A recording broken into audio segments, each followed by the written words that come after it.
Doctor Vikram Singh, 5 दिन लग गए पुलिस को यह जानने में कि 5 नहीं बल्कि 7 आरोपी है, और हत्या का केस क्यों नहीं? 304 क्यों, 307 क्यों नहीं?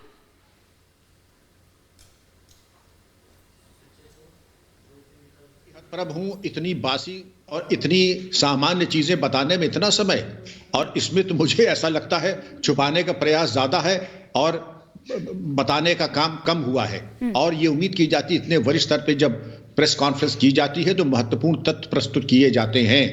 आपके संवाददाताओं ने ज्यादा प्रकाश डाला है पूरे घटनाक्रम के ऊपर, और बेहतर ये होगा, मैं सम्मानीय चारू प्रज्ञा जी के माध्यम से ये संदेश देना चाहूंगा, बेहतर होगा कि विभाग में जो कैंसर है उसको जल्द से जल्द अपने से दूर कर लें, वरना ये गले का सांप तो बन ही चुके हैं, ऐसा ना हो गले के अजगर बन जाएं। और अब तक की जो कहानी है उसमें जितने उसमें रंग बदले जा रहे हैं वो सब, और जो कोई प्रोफेशनल पुलिस ऑफिसर है, जो कोई भी सामान्य व्यक्ति है, वो समझ रहा होगा कि कहां क्या हुआ होगा।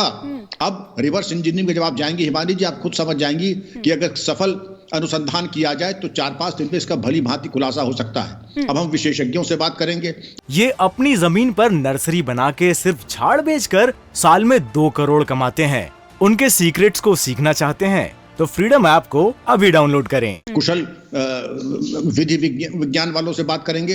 अरे जो करना है, ये कोई ब्लैक होल की थ्योरी के ऊपर काम थोड़ी कर रहे हैं। एक महत्वपूर्ण केस है जिसके लिए आप भली भांति आप में महारत है, दिल्ली पुलिस ने नाम रोशन किया है। इसमें इस बात के लिए क्यों आप प्रमाद कर रहे हैं? जल्द से जल्द करके जो एक धब्बा लगा है उसको मिटा लीजिए, इतनी कृपा तो अपने ऊपर कर लीजिए।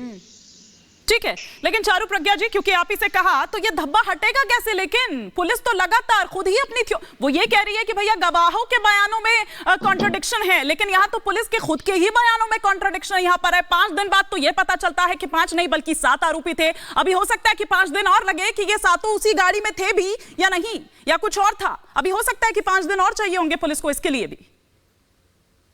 हिमानी जी, ये घटना, एक्सीडेंट, मर्डर जो भी है, ये बहुत ज्यादा दुखद है, लेकिन इससे ज्यादा दुखद इसका इन्वेस्टिगेशन होता जा रहा है। और हर दिन हर कुछ घंटे में जैसे जैसे नई नई खबरें सामने आती हैं, वो सुनकर हमें ऐसा लगता है कि हमारी न्याय व्यवस्था पता नहीं कहाँ जा रही। और दिल्ली में बहुत सारे नए सवाल खड़े उठे हैं। मैं यहाँ पर किसी को डिफेंड करने नहीं बैठी। मैं मानती हूँ ये एक ऐसा विषय है जहां पर डिबेट नहीं होता, डिस्कशन होता है, क्योंकि हम सारे एक ही पक्ष के लोग बैठे हैं आज आपके शो पर। हम सब एक ही पक्ष के हैं। हम सब 2 ही चीजें चाहते हैं। सबसे पहले तो आरोपियों को सजा मिले, और दूसरी चीज, आगे आने वाले समय में इस तरीके के हादसे कभी ना हो।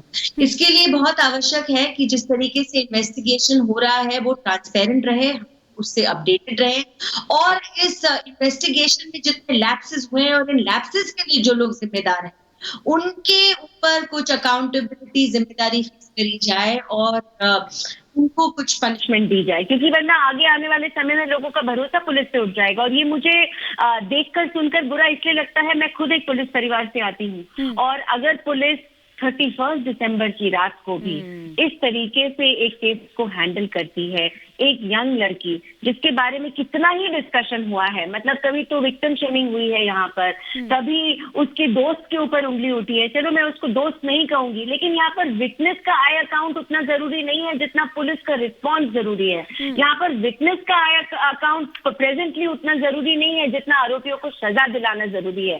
तो यहाँ सवाल बहुत सारे खड़े होते हैं और सोसाइटी सवाल बहुत खड़े होते हैं। मैं 3-4 चीजें बहुत जल्दी हिमानी बोलूंगी। सबसे पहले स्ट्रीट लाइटिंग।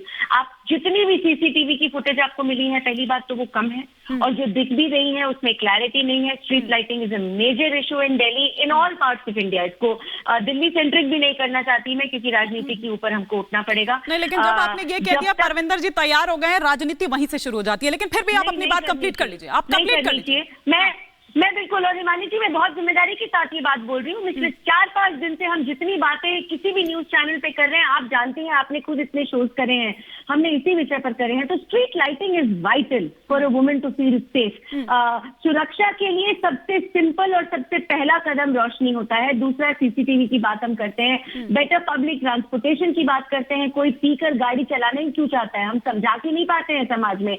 और एक और बहुत अहम सवाल, पुलिस टू सिविलियन रेशो हमारे देश का, पुलिस रिफॉर्म्स का विषय, और क्यों ऐसा है कि एक सामान्य नागरिक पुलिस के पास जाने से घबराता है। जो लड़की अपने आप को दोस्त कहती है अंजलि की, उसको चलिए पुलिस से बात करने में डर लग रहा था, पर क्या घर जाके अपने माता पिता से बात करने में भी डर लग रहा था? एज पेरेंट्स, एज सोसाइटी, क्योंकि वो जो बॉडी लैंग्वेज थी, वो जो कॉन्फिडेंस था, वो जिस तरह से कैमरे के आगे वो जो कॉन्फिडेंस दिखाई दे रहा था, वो लग नहीं रहा था, वो लग नहीं रहा था। वो ठीक है चारू जी। ये अपनी जमीन पर नर्सरी बना के सिर्फ झाड़ बेचकर साल में 2 करोड़ कमाते हैं।